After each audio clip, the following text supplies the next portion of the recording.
So my name is Oyinda, and I will be reading a personal essay I wrote a while ago, published last year. It's titled "A Yoruba Woman's Notes on Language as a Barrier, Bridge, and Bedrock." It was a Friday morning, on the short but hilly walk back from a class to my dorm room, when I opened WhatsApp and made a devastating confession to my mother. I had become more fluent in French, a second colonizer's language, than I was in my own mother tongue, Yoruba.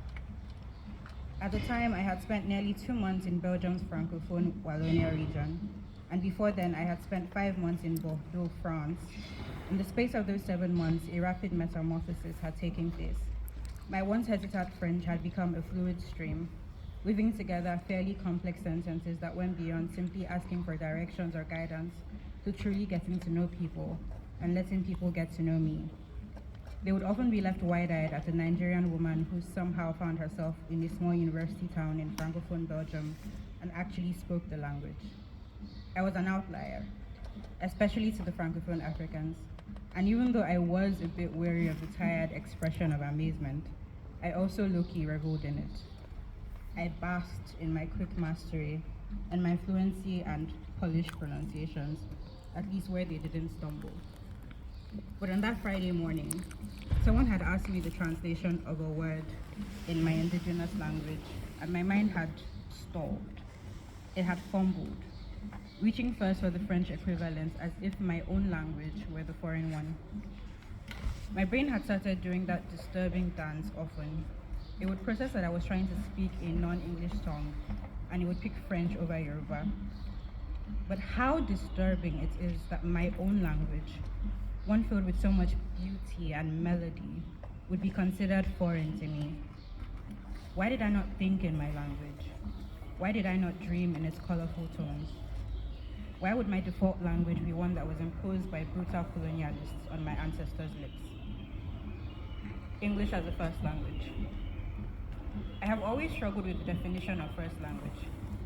I have been told time and time again that mine was indeed Yoruba. I was born in Ibadan to parents who come from a long line of Ibadan people. In essence, I was as Omo Ibadan as anyone could be. I spent the first 2.5 years of my life in the city of my birth, and as legend has it, my Yoruba was flawless, while my English was full of holes. And this was a problem, since my family was moving to Abuja soon on account of my father's new job. Abuja, the city where Nigeria's many cultures swirl and melt on northern soil.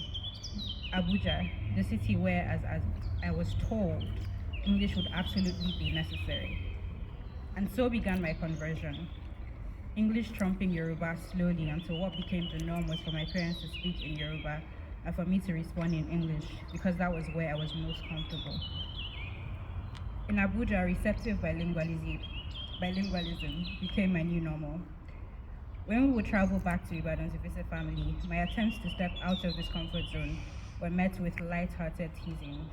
I would stumble through this frustratingly tonal mother tongue of mine, and the language, or the laughter rather, would send me back to the safety of English again and again until I firmly settled in it.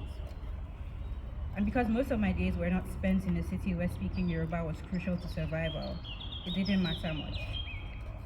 Years later, in secondary school, when it was time to pick my subjects for IGCSE, I was faced with the decision of picking between English as a first language and English as a second language. I picked the former and was considered qualified to write it since my mastery of the language was akin to a native speaker's. And now I find it painfully ironic that if such a choice existed for Yoruba, I would have to pick the second language option and struggle to even pass it. So is your first language truly the language you first spoke, or the language your mind instinctively reaches for? The language of your comfort zone, your thoughts and dreams? C'est la vie. I have loved the French language for as long as I can remember. In school, I excelled at it, breezing through the conjugations and greetings and necessary memorizations. And as a dreamy teenager, when I realized that I wanted to study aeronautical engineering, and that Airbus, one half of the passenger aircraft manufacturer duopoly, was headquartered in France, my romanticization of the language deepened.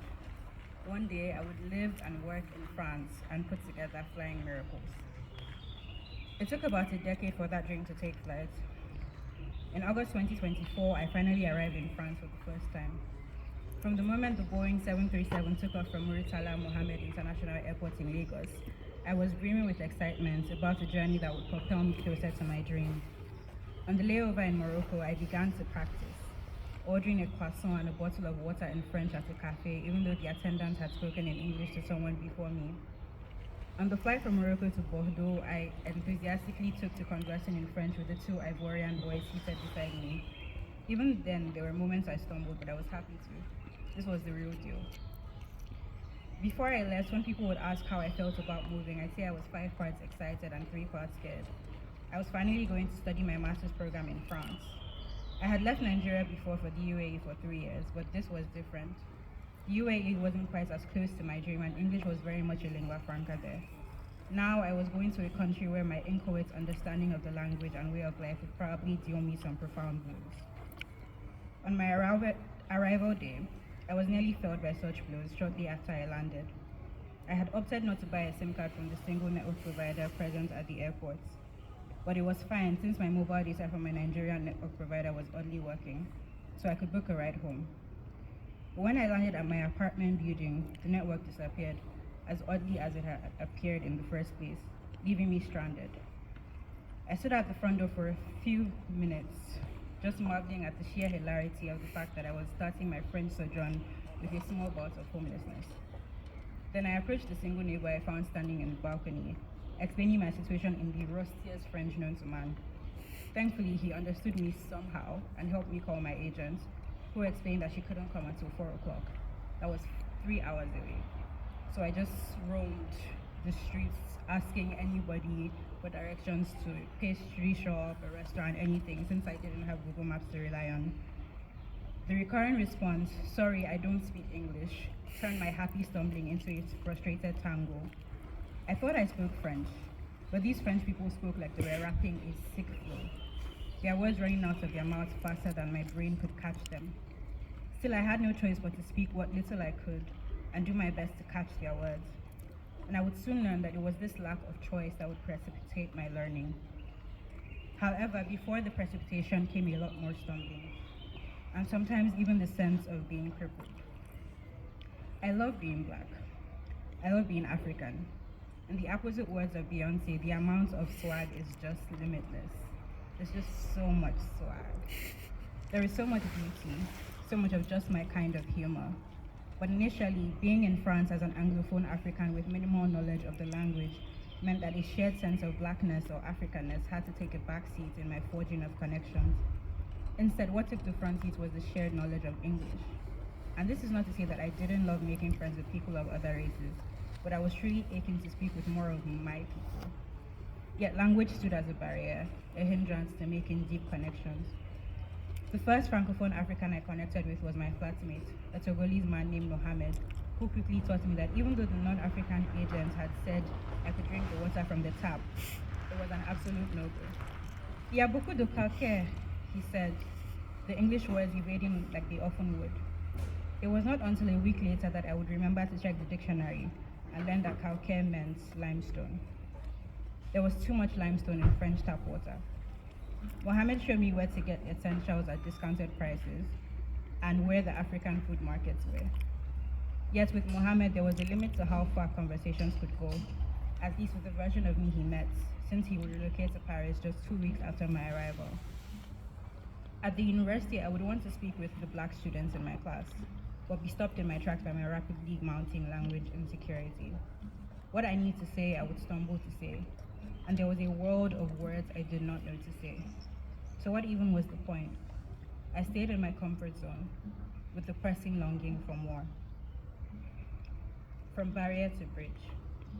For me, practice was the road to confidence, especially when a lack of choice paved the way. I was forced to speak French at the supermarkets, the pastry shops, the post office, the bank, but most of all at home with my flatmates. Yes, I did take French classes at the university, but it was more the fact that I spoke French every day at home that made me grow at a rate I never anticipated. Even though I dread the fact that my own language is taking a backseat to another colonizer's own, I am grateful for the new world it has given me, for the connections it has helped me forge, for the bridge, however imperfect it has allowed me to be. At my Christmas party, I was a bridge. I had decided to host a few friends, most of whom were Anglophone, for my first French Christmas, while my Burkinabe flatmate Ariane was the only Francophone person around. She had only been around for 2 months, but even in that short time, I had connected with her on that shared sense of Africanness, because at that time, my budding B1 French language level allowed me to. When I invited her to the party, she expressed her valid concerns about the language barrier, but I assured her that I would find a way to make it work. My Ghanaian friend Sandra also spoke French, and with the others, I would translate. I searched for a Nigerian movie with French subtitles so she could follow, and I made sure the playlist had a healthy balance of French and English pop songs, as well as Afrobeats, of course. Even I was surprised by how much I was able to translate, and by the end of the night, when Ariane admitted that she had a great time, my heart swelled with a quiet joy and pride. At the picnic by the lake, I was a bridge. The picnic by the lake in the Belgian university town where we bounced from spot to spot in search of a wide patch of grass that was not soiled by dog feces. The picnic by the lake, which I had decided to have to show my Nigerian friend Simi, who was visiting from England, a part of my community in Belgium, the bulk of whom were Francophone Cameroonians. We sat as black women who mostly ate the same things, but called them differently, and so didn't know they were the same. Chin chin as croquettes, or moi moi as cookie. We played card games, Cameroonian style, wined and dined and talked about life, naturally through the lens of being African women. I was a dividing line, an imperfect bridge between languages for Simi, who barely spoke any French, and Michelle, who barely spoke any English. When Annette arrived, she quickly told Simi that she spoke more French than English, unwittingly creating a barrier, not because she was unfriendly, but because she was shy. She would rather have met a pool of strangers in a language she was comfortable in than stumble around her words all evening. Of course, when it was just us, she was never afraid of stumbling, of looking for the words as she often said she did. One night at Nanette's, I watched how our worlds collided, one life in Cameroon and one life in Nigeria, talking about our lived experiences and hopes, stumbling through the words but correcting each other kindly, always kindly, without the haughtiness or self-assuredness of knowledge, or the impatience of one who didn't care for the other person's growth. I often got this kind of impatience with non-African Francophones who would switch to English quickly because they simply wanted to get on with their lives and get the conversation out of the way. But with people like Nanette, I learned that patience was a great form of kindness, and I wanted to embody that kind of kindness often too. Building a comfort zone at home. I have decided to stop feeling sorry for myself and change my situation. I have decided that I will put as much effort into learning my mother tongue as I have into learning French, or at least try to, since I do not have people around me to speak it with. Well, I have a few people now, but before I didn't. I have started responding in Yoruba when my parents speak to me in Yoruba over the phone, and switching to Yoruba when I want to share private information or just gossip over the phone, as people of other nationalities often do with their languages, and dedicatedly watching Maso Imbo videos on the EA Yoruba YouTube channel. In French, the stamp of respect or formality is made with the second person plural pronoun, vous instead of the singular tu, when referring to someone. Similarly, the Yoruba stamp of respect is made with the plural instead of the singular o. The French believe goodbyes are not final, so you say au revoir, which means till we meet again, the same way the Yoruba say o dabo. These resonances tell me that Yoruba is not so far after all. I may be thousands of miles away from home, yet it is here that I have decided to reach from my mother tongue and plant myself more firmly in my culture. Language can be a barrier or a bridge, but it can also be a home. Now I live in another small university town in Germany, and I excitedly reach for French when I encounter Francophone Africans.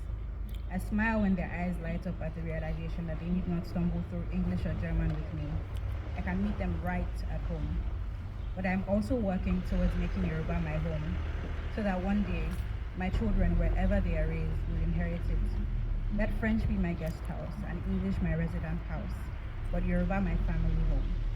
The one whose walls breathe belonging, with soul that roots me right to the ground. Thank you.